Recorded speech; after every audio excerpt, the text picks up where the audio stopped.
পরিবর্তনের সংকল্প নিতে হবে। সবাই বলুন, পরিবর্তন হচ্ছে, এবারে পরিবর্তন হচ্ছে।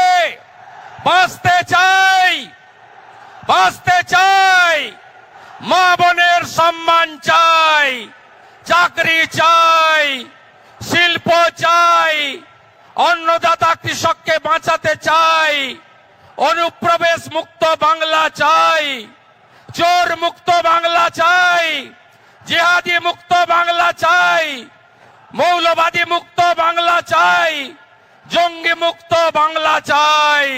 তাই প্রধানমন্ত্রীজি দমদমের মিটিংয়ে বলে গেছেন, সাংস্কৃতিক রাজধানী দেশের পশ্চিমবঙ্গ শিক্ষা, শিল্প সবকিছুতে 1 নম্বরে ছিল। তিনি বলেছেন, বাংলার হিত গৌরব ফেরাবে বিজেপি, গ্যারেন্টারের নাম নরেন্দ্র দামোদর দাস মোদী। আমরা মোদীজির নেতৃত্বে ডবল ইঞ্জিন করব, রাষ্ট্রবাদী সরকার করব এবং আদর্শ বাঙালি শ্যামা প্রসাদ মুখার্জির স্বপ্ন পূরণ করব।